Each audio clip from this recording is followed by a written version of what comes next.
नमस्ते दोस्तों, स्वागत है हमारे चैनल क्रिकेट समाचार पर। मैं हूं आपका होस्ट उमाशंकर पाठक और आज हम बात करेंगे भारतीय क्रिकेट के उस नए युग की जो इंग्लैंड की धरती पर धमाल मचा रहा है। भारत की युवा क्रिकेट ब्रिगेड ने हाल ही में इंग्लैंड के खिलाफ एंडरसन तेंदुलकर ट्रॉफी में ऐसा प्रदर्शन किया कि हर कोई हैरान है। लेकिन इस शानदार प्रदर्शन ने कुछ बड़े सवाल भी खड़े किए हैं, खासकर हमारे दिग्गज खिलाड़ियों रोहित शर्मा और विराट कोहली के लिए। क्या इन युवा सितारों का उभार रोहित और विराट के वनडे करियर को खतरे में डाल रहा है? आइए इस खबर को गहराई से समझते हैं। अगर आप क्रिकेट लवर हैं, तो इस वीडियो को अंत तक देखें, लाइक करें और चैनल क्रिकेट समाचार को सब्सक्राइब करना न भूलें। चलिए शुरू करते हैं। हाल ही में भारत और इंग्लैंड के बीच खेली गई एंडरसन तेंदुलकर ट्रॉफी में भारत ने 2-2 की बराबरी हासिल की। ये सीरीज इतनी रोमांचक थी कि हर क्रिकेट फैन की नजरें स्क्रीन पर टिकी थी।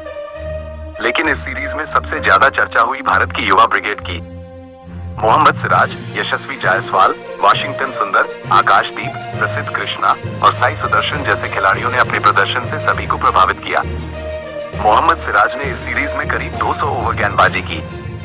थकान के बावजूद उन्होंने हर गेंद में जान डाल दी। यशस्वी जायसवाल ने जब जरूरत थी तब बल्ले से योगदान दिया। वाशिंगटन सुंदर ने कभी पीछे हटने का नाम नहीं लिया और आकाशदीप व प्रसिद्ध कृष्णा ने दिखाया कि वो भारत के लिए टेस्ट जीत सकते हैं। साई सुदर्शन ने भी अपनी छोटी लेकिन प्रभावी पारी से भविष्य की झलक दिखाई। ये नया भारत है दोस्तों। ये वो खिलाड़ी हैं जो बिना डरे, बिना झिझके मैदान पर उतरते हैं और देश के लिए सब कुछ झोंक देते हैं। लेकिन इस शानदार प्रदर्शन ने एक नया सवाल खड़ा किया है। क्या ये युवा खिलाड़ी अब भारतीय क्रिकेट की कमान संभालने को तैयार हैं? और अगर हाँ, तो इसका मतलब क्या है हमारे दिग्गजों विराट कोहली और रोहित शर्मा के लिए, जो अब वनडे और T20 से संन्यास ले चुके हैं? चलिए अब बात करते हैं इस खबर के सबसे बड़े सवाल की। भारत की इस युवा ब्रिगेड के उभार ने रोहित शर्मा और विराट कोहली जैसे सीनियर खिलाड़ियों के लिए रास्ता तंग कर दिया है, खासकर वनडे क्रिकेट में। आइए इसे गहराई से समझते हैं। विराट कोहली 36 साल के हैं और रोहित शर्मा 38 साल के। दोनों ने T20 और वनडे क्रिकेट में भारत के लिए अनगिनत रन बनाए हैं। 2024 में T20 वर्ल्ड कप जीतने के बाद दोनों ने T20 इंटरनेशनल से संन्यास ले लिया। लेकिन टेस्ट क्रिकेट से भी उनकी रिटायरमेंट की खबरें आ चुकी हैं। अब सवाल यह है कि क्या वो 2027 के वनडे वर्ल्ड कप तक खेल पाएंगे? सूत्रों के मुताबिक BCCI जल्द ही रोहित और विराट के साथ उनकी मानसिक और शारीरिक स्थिति पर बातचीत करेगा।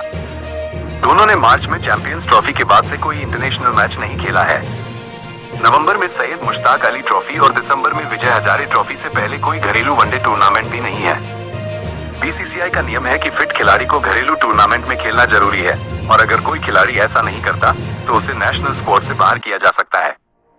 हालांकि रोहित और विराट का कद इतना बड़ा है कि शायद उन्हें इस नियम से छूट मिल जाए। लेकिन सवाल यह है कि क्या वो इतने कम मैचों के साथ 2027 वर्ल्ड कप के लिए तैयार रह पाएंगे?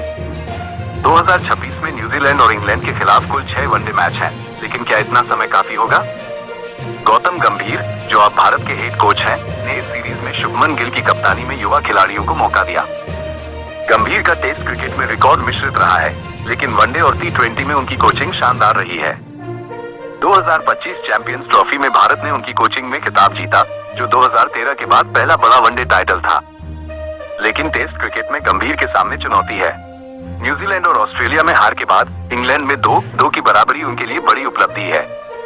इस सीरीज ने दिखाया कि शुभमन गिल, सिराज और अन्य युवा खिलाड़ी भविष्य के लिए तैयार हैं।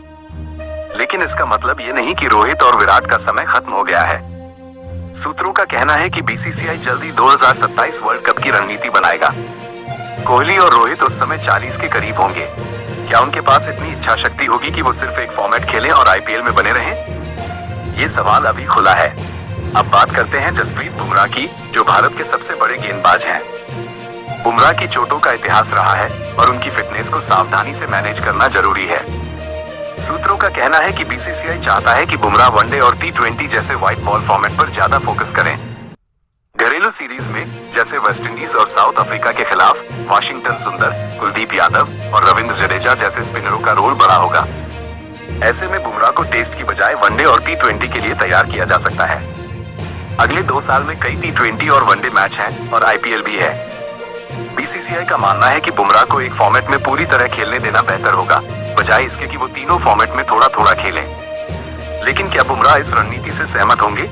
और अगर रोहित और विराट की जगह नए खिलाड़ी लेते हैं, तो क्या बुमराह अकेले सीनियर खिलाड़ी के तौर पर टीम को लीड कर पाएंगे? ये सवाल भी उतने ही महत्वपूर्ण हैं। दोस्तों, भारतीय क्रिकेट एक बदलाव के दौर से गुजर रहा है। मोहम्मद सिराज, यशस्वी जायसवाल और शुभमन गिल जैसे खिलाड़ी दिखा रहे हैं कि भारत का भविष्य सुरक्षित हाथों में है। लेकिन रोहित शर्मा और विराट कोहली जैसे दिग्गजों का योगदान कोई नहीं भूल सकता। 2027 वर्ल्ड कप तक क्या वो भारतीय जर्सी में वापसी करेंगे, या फिर ये युवा ब्रिगेड पूरी तरह से कमान संभाल लेगी? ये समय ही बताएगा। आपको क्या लगता है, क्या रोहित और विराट को 2027 वर्ल्ड कप तक खेलना चाहिए, या अब समय है नए सितारों को मौका देने का? अपनी राय कमेंट बॉक्स में जरूर बताएं। अगर आपको ये वीडियो पसंद आया तो लाइक करें, शेयर करें और हमारे चैनल क्रिकेट समाचार को सब्सक्राइब करें। बेल आइकन दबाना न भूलें ताकि आपको हर नई क्रिकेट खबर सबसे पहले मिले। मिलते हैं एक अगली वीडियो में नई जानकारी के साथ। तब तक के लिए जय हिंद, धन्यवाद।